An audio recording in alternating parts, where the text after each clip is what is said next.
Hi, welcome to my newest video. I'm trying to make a habit of doing these a little bit more regularly. I think it's a little more personal. I really like writing. I really like podcasting.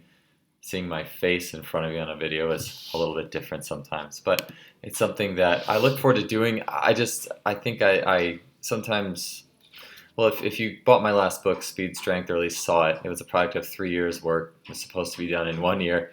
As with everything I do, every article I write, even, it always takes a lot longer than I mean it to. I'm trying to just put out quicker hits of information or just thoughts off the top of my head more often. So this is a step forward in doing that. I appreciate all you guys who listen to my podcasts or bought my books or read these articles. I have such a gratitude for all you. And so this is something I'd like to do to offer a little bit more of what comes out of my brain and just put it out there on the website.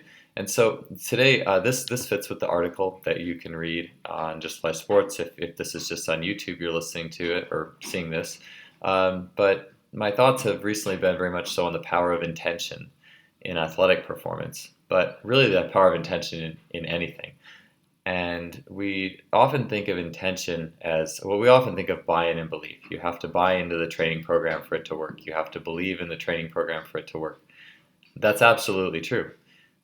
We hear stories. I think it was Max Ada when I had him on my own podcast, Olympic weightlifting coach and really profound thinker and an amazing coach in his own process, talked about an interview that him and Chad Smith did with the shot putter Adam Nelson, who had this program where he was doing like 10 sets of 10 in all these different exercises, which was not in his best, not good for his neurology, the way he's built. He's an explosive athlete. He's an athlete who's not a weightlifter and all these things, nor a bodybuilder, and yet he still got good results doing it. I've heard stories of just working in the swimming world. I've heard stories of just crazy, crazy swimming program, like volume, like 4 times the volume of a standard program, but these athletes still were able to achieve tremendous results on these programs.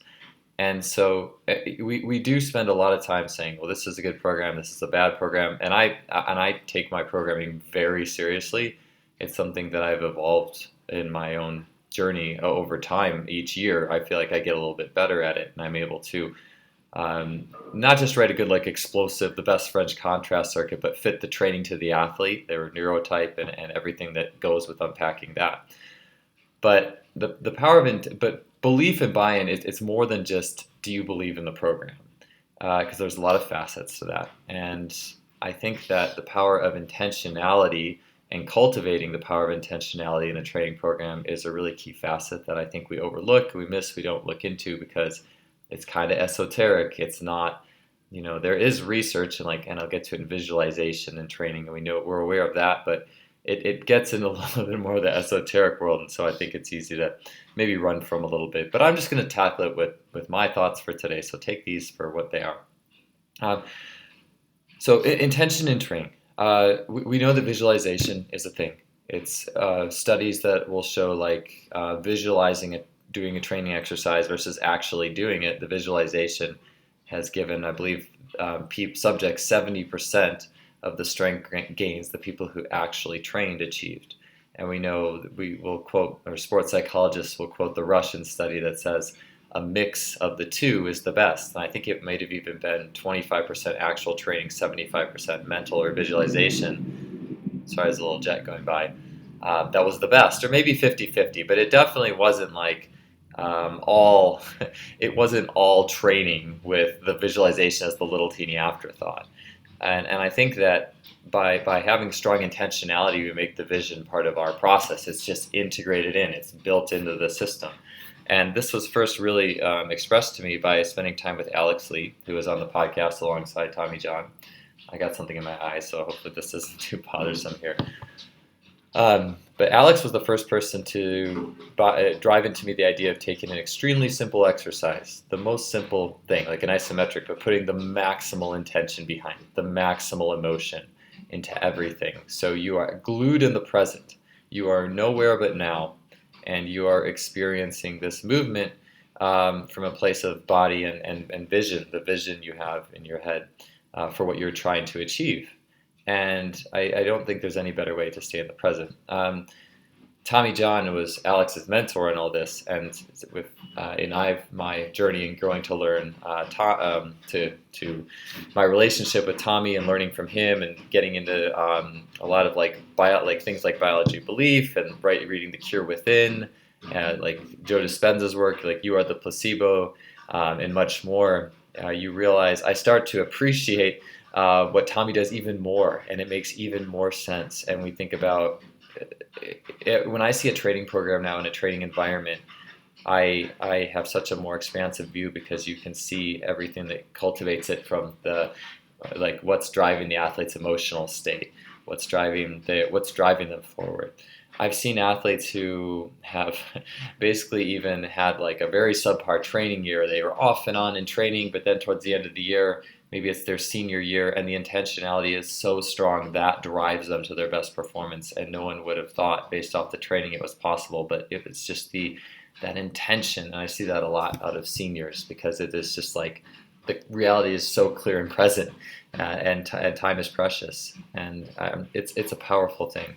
So in terms of intentions versus expectations, like goal setting, right? Like we talk, like some people say you have to have goals. Other people say goal setting doesn't work. I just think it's all about like intentionality versus having an expectation. Having an expectation is not present-mindedness. It's an expectation of the future, and oftentimes it's a step by step. If I do this, I will achieve this. The thing is that although I think there's a lot of healthiness behind that, but life doesn't work just like that. I think it works a lot more, and we have this intention. It's always present within us what we want to achieve, but we also need to surrender to the present and the process. And the process may be different than we think. We make fun of the typical periodization program.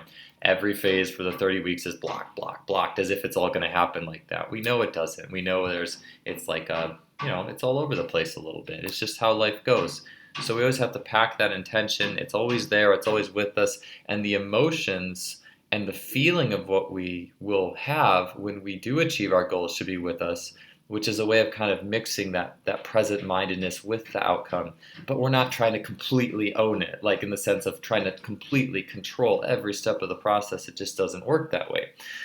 So I wrote a couple quick bullet points in this little quick article, this write-up, and I'll just go over those really quickly. The first one is just intention is having faith. And as I just mentioned, it's having faith in what you desire, but it's not putting too much expectation or control on every step of the process. It's surrendering to the present. A great example of this is when I high jumped 7 feet my junior year of college. It was all about the present. I knew in the back of my mind I wanted to jump 7 feet, but to me it was just showing up every day, training with good friends who pushed me, and I was having so much fun. And one of the best things is my high jump bar was actually set to the point where, let's say I was jumping 6. I thought I was jumping 6'2", I was actually jumping 6 feet. But because it instilled so much confidence as having fun and improving every day, and I would just kind of be like, oh man, I jumped 6'4" off 5 steps today. I'm gonna go eat and take a shower and I'm done. Like cool, like and just happy, that happiness, that feeling was there. Where the next year, my senior year, I had jumped 7 feet. I'm like, well, I guess I might as well jump 7'1". And every single practice was just about beating what I did last season at that time. That is not training in the present. That is living in the past. If you're familiar with the Joe Dispenza train of thought, you cannot be in the past when you train. You must be in the present. So faith and present-mindedness is huge. The emotional tone that you create in yourself or the hearts of your athletes is the driver. It's also a key to the present. Highest emotions or higher emotions are gratitude and love. Thankfulness. Paul Cater, my good buddy, who runs an amazing gym in Salinas, the Alpha Project, has had a big impact on me. He wrote an article on tactical gratitude. These are all things that fit in. These are all, you're not going to find the latest research in athletics and gratitude. Maybe we will someday. That would be really cool if there was more of it. I know there is gratitude research, but just in terms of the athletic space, maybe I don't think there's a lot. But it exists. It's real. It's an important part of the process. I also think there is a level, at least the level of the coach of just like, we talk about like willing an athlete to achieve something. I almost willed them to jump over that bar or willed them to, I think there is something to that. I just think it's not something we should just offhandedly dismiss. I think that our own, like, like fans at a football game, or if you're backing backing a figure in any sort of running or race, I always think there's something to that. And yeah, I think that the final thing we talk about buy-in or belief is, I think intention does fit hand in hand with present-minded belief. Every time an athlete does something that they didn't think they could do before, and however you can get them to achieve that, that's like a muscle. That belief is like a muscle, and it grows and it grows and it grows. And I think the hard things, it's always going to be easier to improve belief in something that's very endurance or skill strength related. And that's oftentimes not the sport specific skill. That's always a lot harder. But I think we should look at some of those, like just hanging from a bar, for example, where there's no wiggling and there's no cheating, and it's just you and your mind and your vision and the task and the environment. And that's a great it's a great field to instill belief. I've used just hanging from a bar to help athletes achieve some things that they never thought they could do. And the looks on their faces afterward, that belief muscle has grown. And that's like, it's just at that moment, you're like, this is why we do this.